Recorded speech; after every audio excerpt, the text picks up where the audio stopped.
It doesn't start with a breakdown. It starts with a smile that fits your face but not your chest.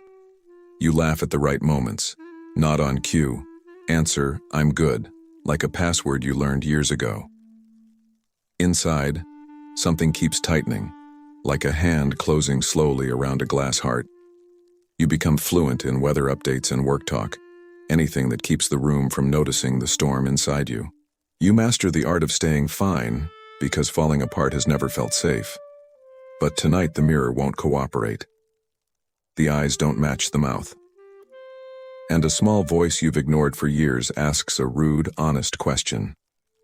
If you're this strong, why are you always exhausted? Maybe the smile isn't kindness, it's camouflage. Maybe you didn't learn joy. You learned how to hide pain beautifully. There's a smile you've practiced so long it no longer needs your permission. It arrives before your name, answers before your pulse, and tells the room everything is fine so you don't have to. You learned early that comfort is a currency. You offer it to others, and in return they don't ask questions you can't afford to answer. You talk about the weather the way divers talk about air, briefly, carefully, just enough to survive.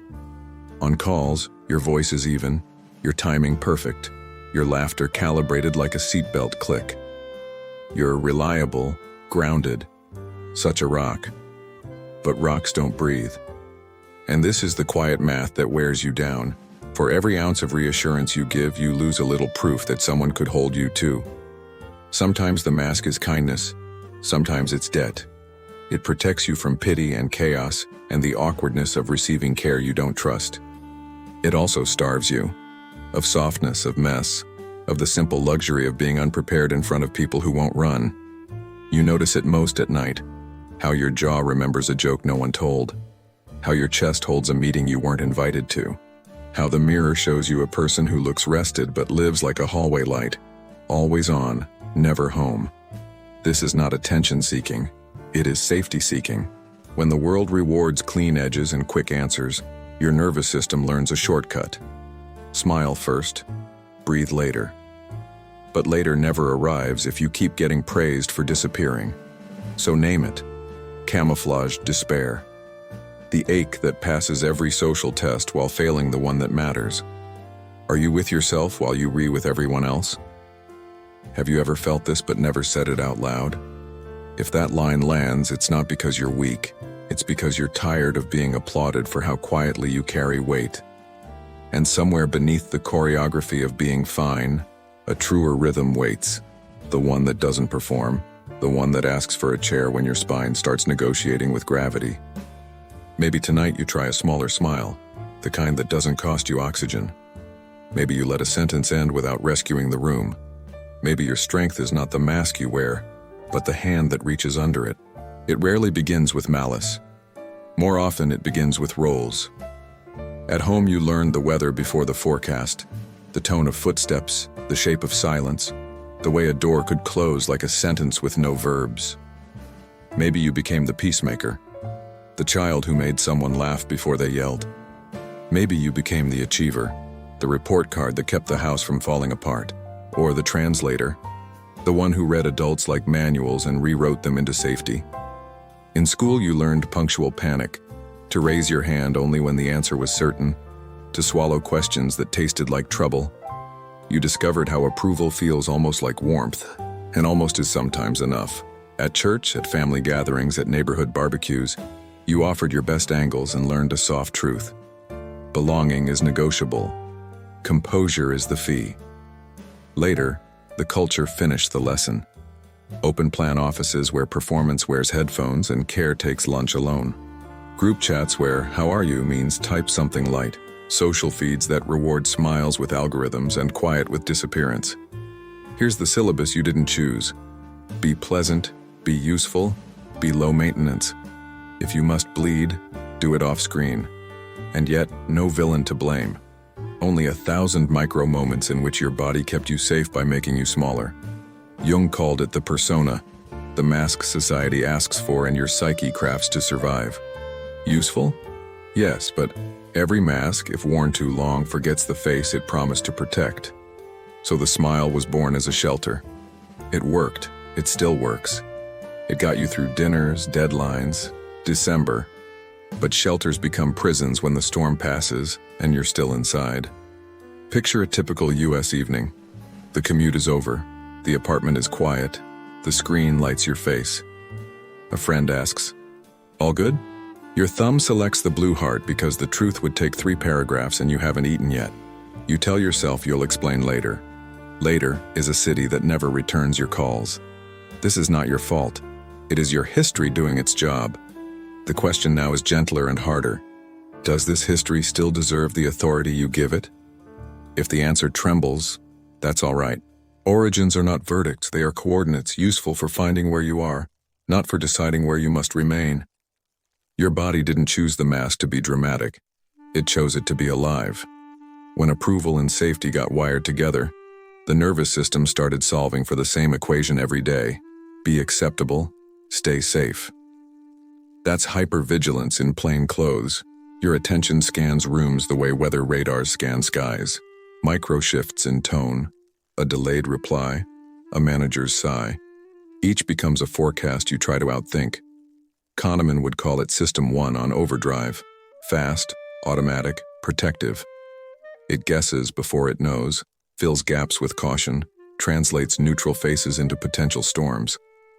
System 2, the slow reflective one, arrives later, but by then the email is already too polished, the joke already delivered, the boundary already postponed.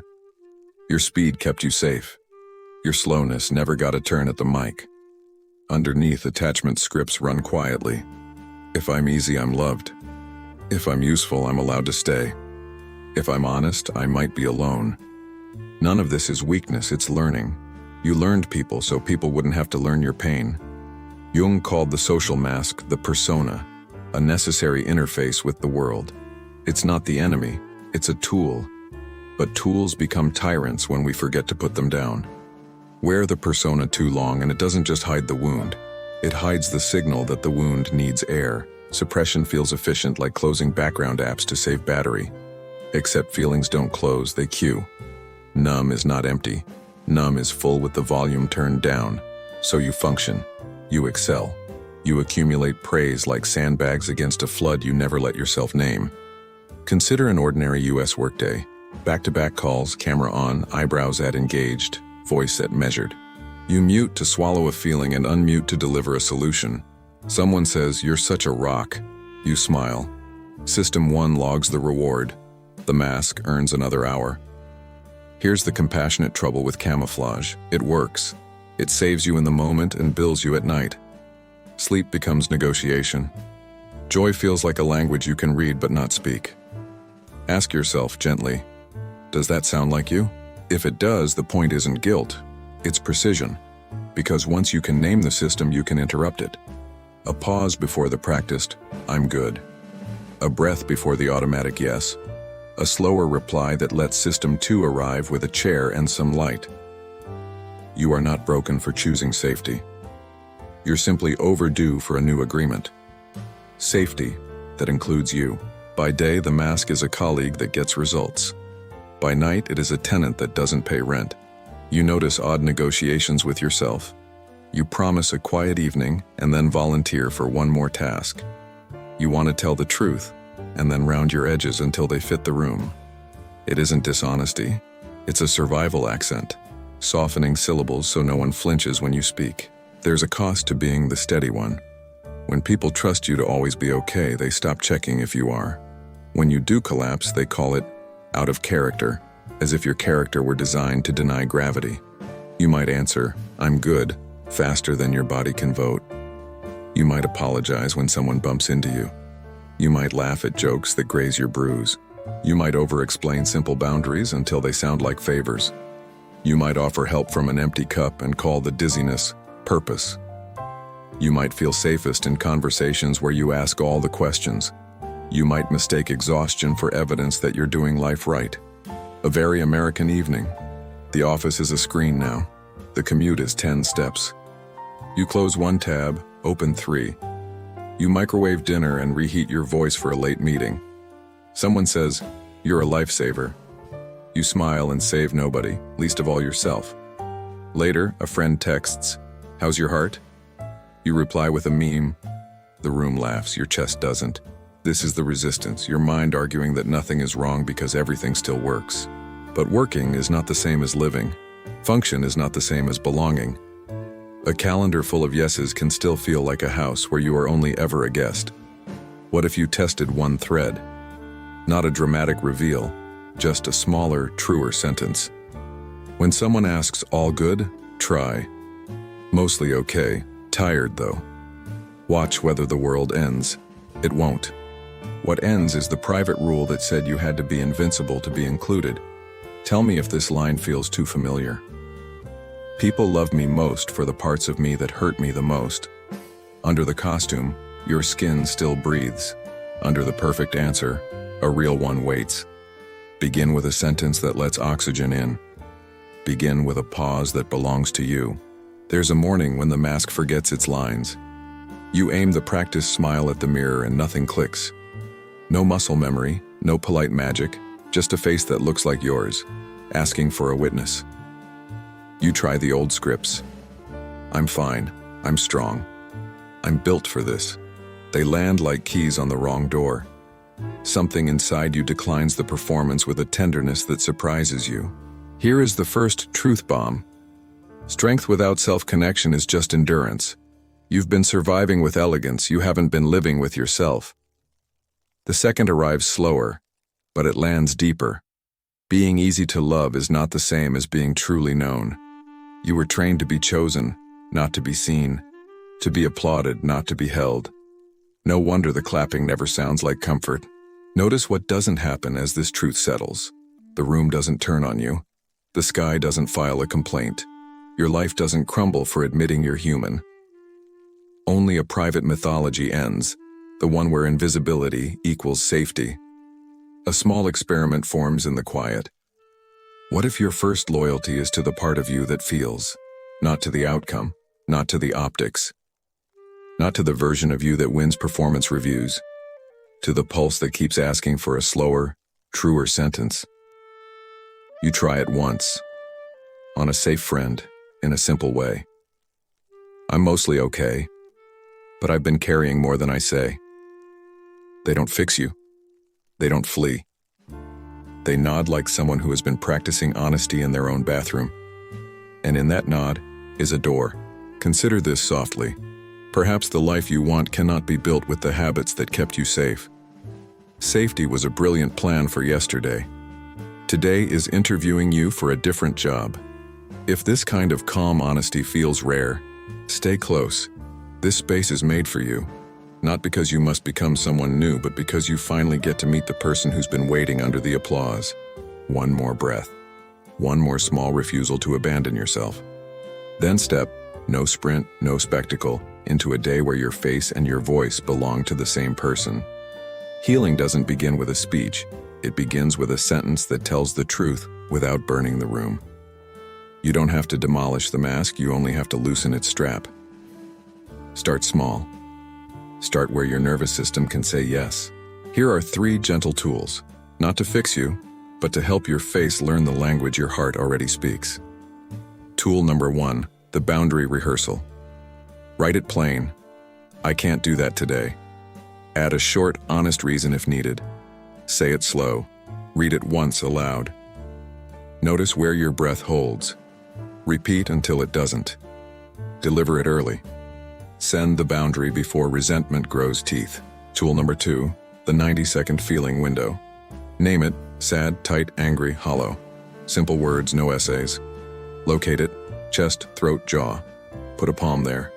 Time it: 90 seconds. Breathe and watch.